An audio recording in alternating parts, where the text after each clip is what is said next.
Aren't you tired of saying to yourself, I wish I had more time? I recently became a business owner, I am a content creator, I am a dog mom, and I am a wife. And I am also someone who wants to maintain a healthy and happy lifestyle. And one of the questions that I get asked the most is, how do I find time to do everything? And I have to admit, it hasn't always been this easy. I am just like everyone else. Some days I do struggle with procrastination, but I have to say that over the years, having a full-time job, building multiple projects on the side, including this very YouTube channel, time management is a skill that I have mastered, and I want to share everything that I learned about time management with you in this video today. If you find yourself not having the success that you want or not being able to achieve all the goals that you set, the great dividing line between success and failure can be expressed in 5 words. I did not have time. And hence why I feel time management is such an important skill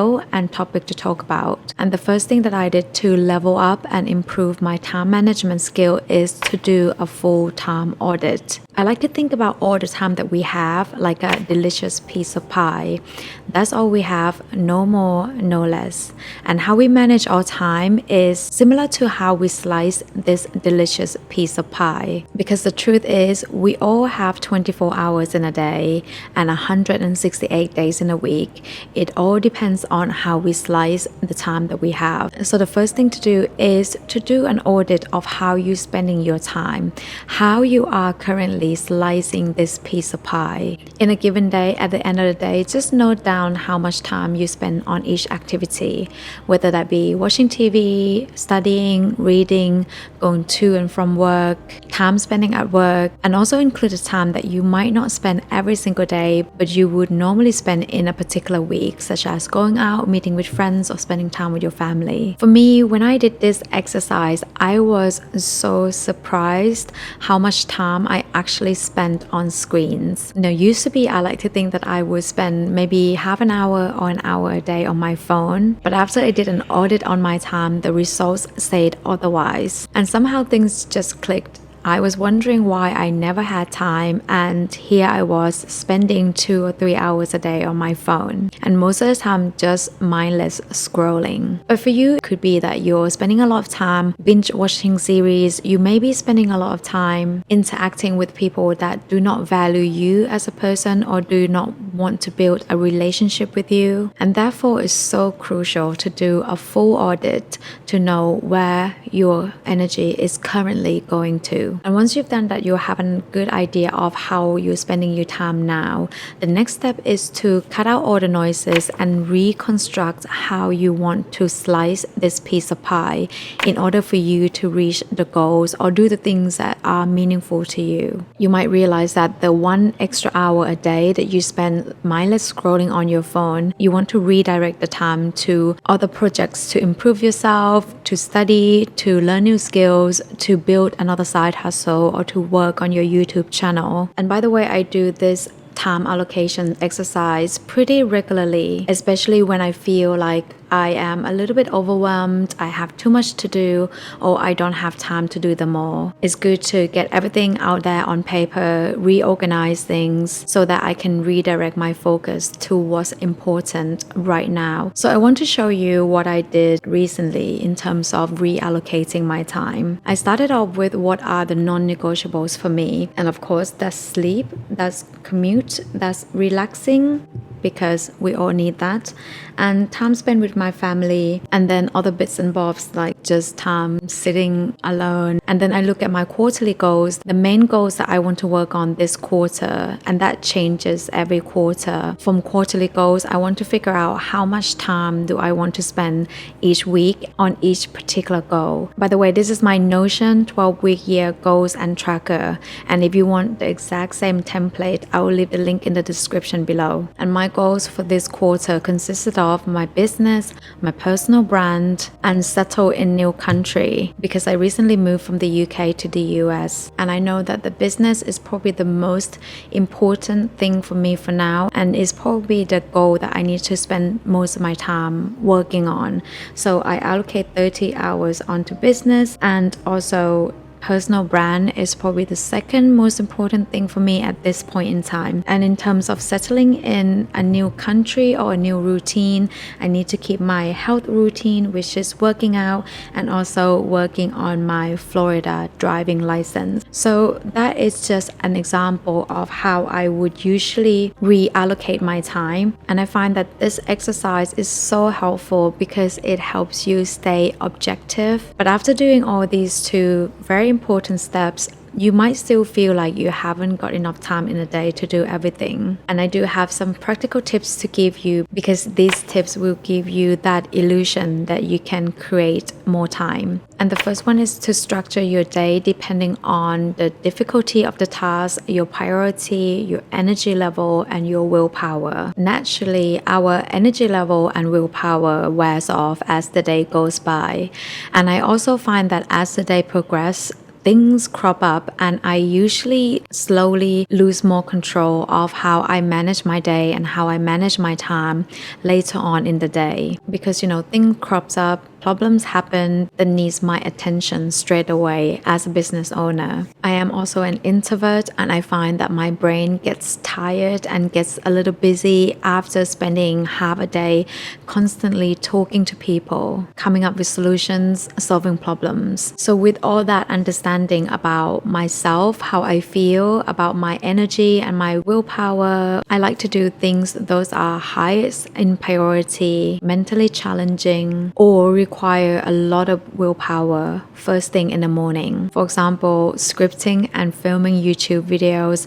I have tried to do those in the afternoon, but it just never works out. Scripting can be quite difficult. It requires a lot of creativity. Some videos require a lot of research. Filming is very emotionally challenging. It takes a lot of willpower to sit here, be in front of the camera. And therefore, for these two tasks, I must do them in the morning, because otherwise they will never get done.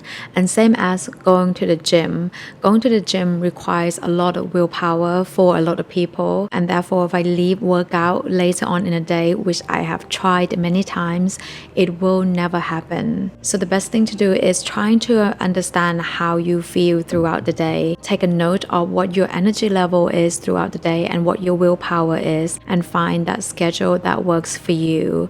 Better yet, if you make that schedule your routine, then you can slowly see that results compounding. The next tip when it comes to creating more time is something that I don't think many people mention this. It is something that I have been doing, and I want to give you the secret, which is outsourcing. No one is going to admit this, but a lot of time when you see high achievers, high performer, most of the time they're not doing every single thing themselves. I own a dog grooming salon that is open between 8:30 in the morning to 4 o'clock in the afternoon, 5 days a week. If I am there all the time, I will not have the time or the mental capacity to plan for the future of the business, to strategize, to work on the marketing side of things, to work on my personal brand, to spend time with my family. And I do understand, because the act of outsourcing can feel quite nerve-wracking, especially if you're not used to it, because we're so used to doing everything ourselves. We're so used to being in control of everything. But as you want to progress in life and do more things, you need to learn to delegate, especially to the people that has the specialized skill that you don't have, and also the people that you can trust. Because time is money, I think it's important for everyone to set their hourly rate that they think that time is worth. So for example, if your hourly rate is $50, and if a task that you're not specialized in is going to take you 5 hours to finish, that's $250. But if you can outsource someone who can do the job quicker, better, in less time, and it doesn't have to be like a big task or a big job, and it doesn't have to be a very expensive thing. But practical example, I do have a large bank of videos that I filmed throughout my 4 years of being a YouTuber that I need to name the file, organize them into different folders, and it will probably take me around 5 or 6 hours hours to do so. But the job is so simple in itself that if I hire someone and if they spend exact same time, it will absolutely cost me much less than it would be if I were to spend time doing it myself. The next tip is to find a system that works for you, whether that be tracking your habits on Habits Now, tracking everything on Notion, time blocking, Google Calendar, Google Tasks, or just simply brain dumping everything on your notebook. Try out different things, and any system that works for you, stick to it. For me, I have a little note page on my phone that I use as a brain dump. So as soon as someone says something, talk about something, or if I think about something that I need to do, I put on that brain dump. And then at the end of the day or the end of every other day, I look at the note and then either transfer that point to my Google Tasks as something that I need to do, or transfer that to the calendar. I find time blocking also works really well for me. I have been doing this for the past 3 years. I won't get into the details of time blocking in this video because I think there's so many videos out there covering the how-tos of it. Don't use your weekend to escape the life that you have. Like I said, time is like a piece of pie, but that piece of pie also includes the weekends. And I'm not saying that you should always hustle every single day and always have to work on the weekends, but there will be critical time in life where you crave big changes, where you crave drastic transitions. And sometimes the only way to create more time so that you can push yourself to get to that point is, instead of using the weekend to escape from the life that you have, but use the weekend to create the life that you want. This was what I was doing every single Saturday and Sunday between 2020 and 2023 when I had my full-time 9 to 5, 40 hours work week job. On the weekends, I would work on YouTube videos, including videos on this very YouTube channel. Or even now, I've been a business owner for the past 4 months, and the first 2 months I had no weekends. I had no days off. I was working 7 days a week. I'm still working most of the time. I am working 6 days a week on average, and I give myself 1 day off. I just know that this is a season where I need to steal some time from the weekends to spend on work to create the life that I want to have in the future.